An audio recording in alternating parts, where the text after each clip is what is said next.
अस्सलाम वालेकुम। Welcome to success virtual academy. आज के हमारे लेक्चर में हम स्टेडा टीचिंग लाइसेंस के टॉपिक नंबर 1 को डिस्कस करेंगे। Topic number 1 instructional approaches and instructional strategies है। तो सबसे पहले हम इंस्ट्रक्शनल अप्रोचेस को देख लेते हैं।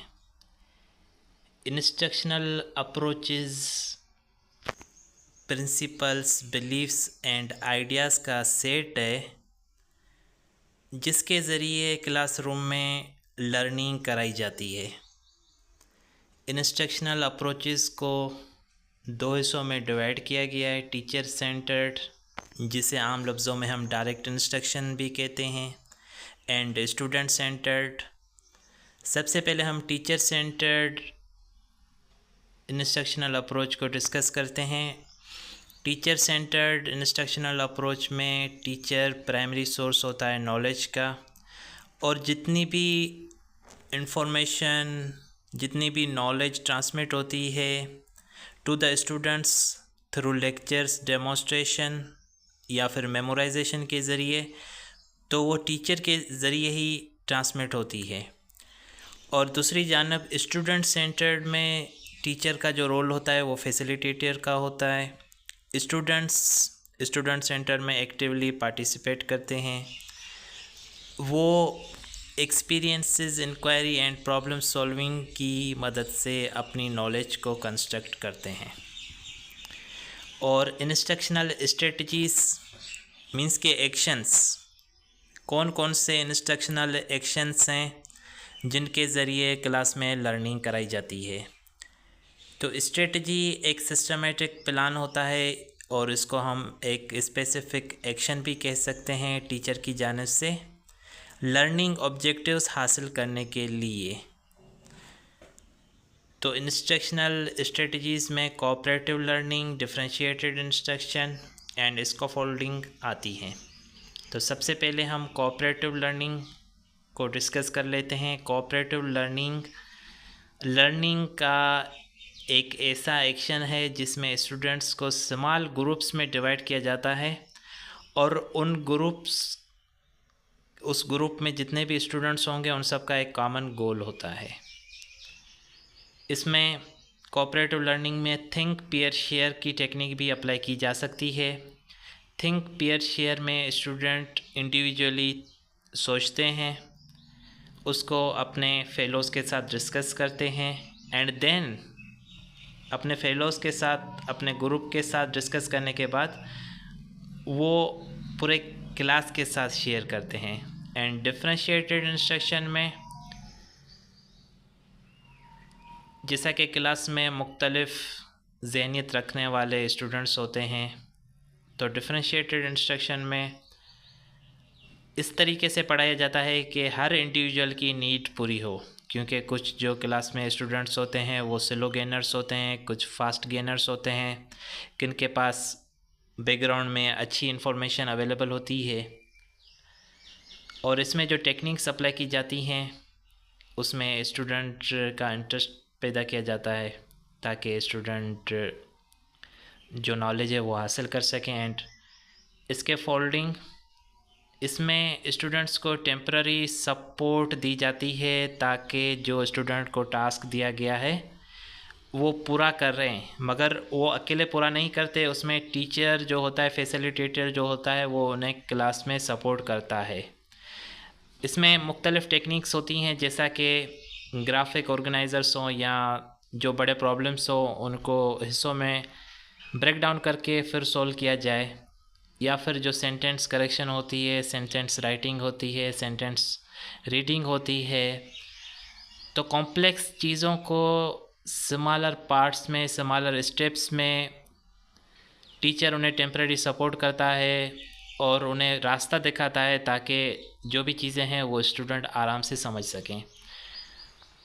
तो सबसे पहले हम अब इनके CRQs को डिस्कस करेंगे। CRQ में सबसे पहला जो हमारे पास CRQ है, compare and contrast direct instruction and inquiry based learning, what is the teacher primary role in each approach. इसमें हमसे पूछ रहा है कि direct instruction and inquiry based learning इन दोनों को हमें कंपेयर करना है और हमें ये भी बताना है कि टीचर का दोनों में प्राइमरी रोल क्या होता है।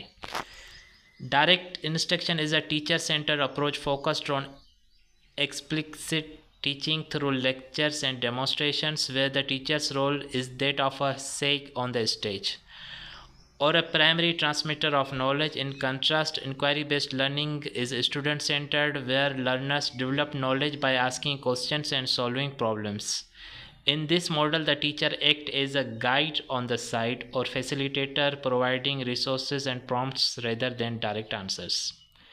तो इसमें हमें ये बता रहा है कि जो डायरेक्ट इंस्ट्रक्शन मेथड होता है वो टीचर सेंटर्ड अप्रोच होती है। उसमें जो टीचर का जो फोकस होता है वो लेक्चर्स या डेमोस्ट्रेशंस पर होता है, और उसमें जो टीचर होता है वो प्राइमरी ट्रांसमीटर ऑफ नॉलेज होता है। जबकि दूसरी जानब इंक्वायरी बेस्ड लर्निंग में जो इंक्वायरी बेस्ड लर्निंग है वो स्टूडेंट सेंटर्ड है, और उसमें जो लर्नर्स हैं वो मुख्तलिफ सवालात पूछकर और प्रॉब्लम सॉल्व करके नॉलेज को गेन करते हैं।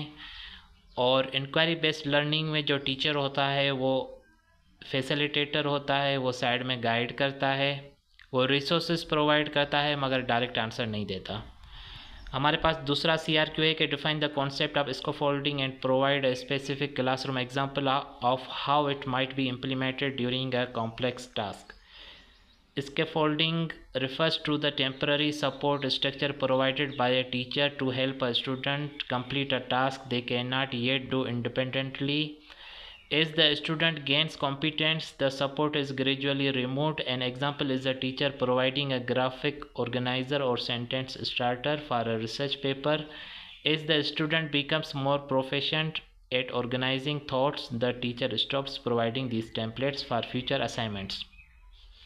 इसमें यह होता है कि जो टीचर होता है वो टेम्पररी सपोर्ट प्रोवाइड करता है स्टूडेंट्स को ताकि वो जो कॉम्प्लेक्स टास्क होते हैं वो आसानी से कर सकें। स्टूडेंट्स के अंदर इनिशियली इतनी कैपेबिलिटी नहीं होती कि कॉम्प्लेक्स टास्क को वो इंडिपेंडेंटली कर सकें, तो टीचर उन्हें इनिशियली सपोर्ट करता है, मगर जब टीचर देखता है कि they are capable to do by on self तो फिर टीचर अपनी सपोर्ट आहिस्ता आहिस्ता ख़त्म कर देता है और स्टूडेंट खुद ही कैपेबल हो जाते हैं कॉम्प्लेक्स टास्क को परफॉर्म करने के लिए।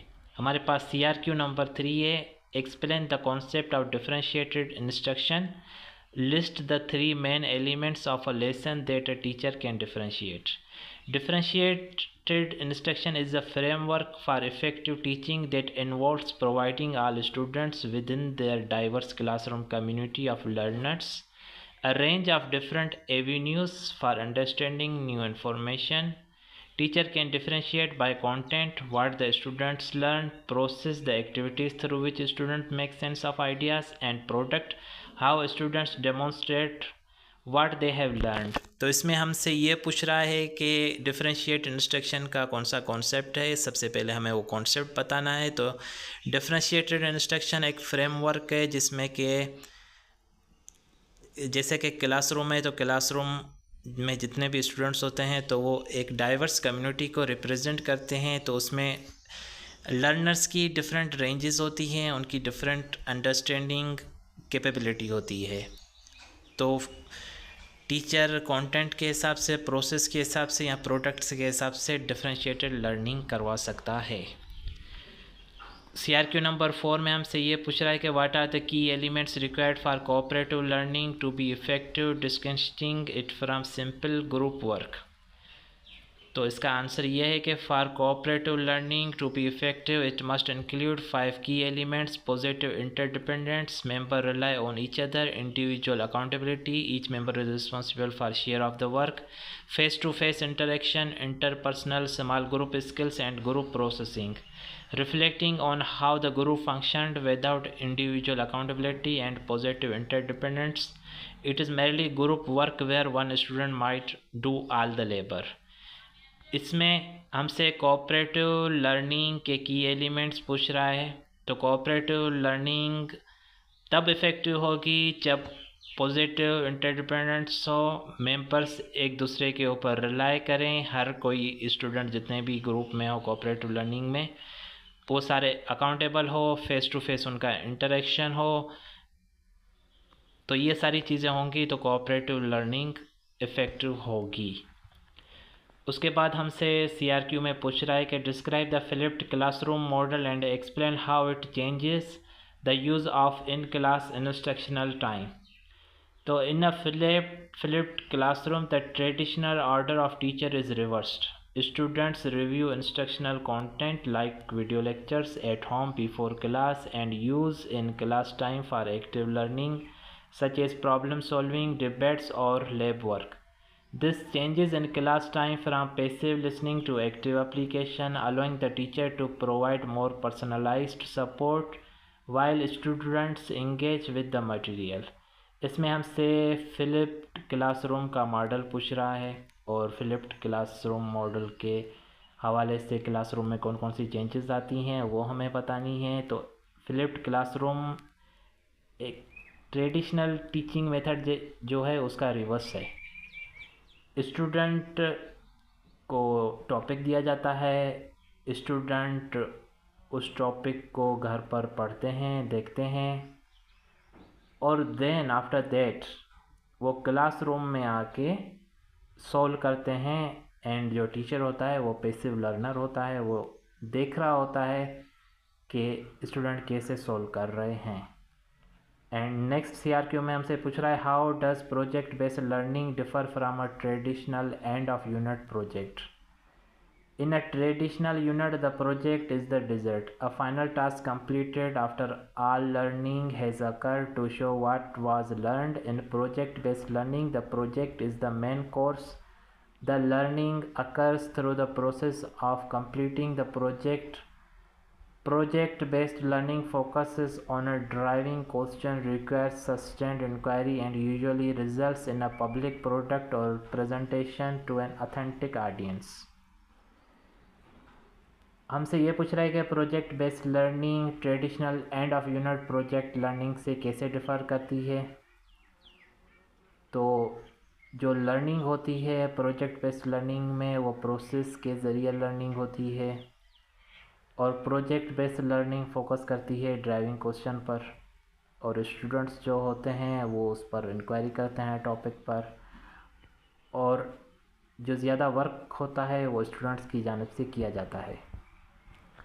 नेक्स्ट क्वेश्चन में हमसे ये पूछ रहा है कि describe the primary goal of problem based learning and the typical starting point of a problem based learning unit. The primary goal of primary based learning is to develop flexible knowledge, effective problem solving skills and self directed learning skills. The typical starting point is an ill structured real world problem that does not have a single right answer. Student must identify what they already know, what they need to know and how to access new information to solve the problem.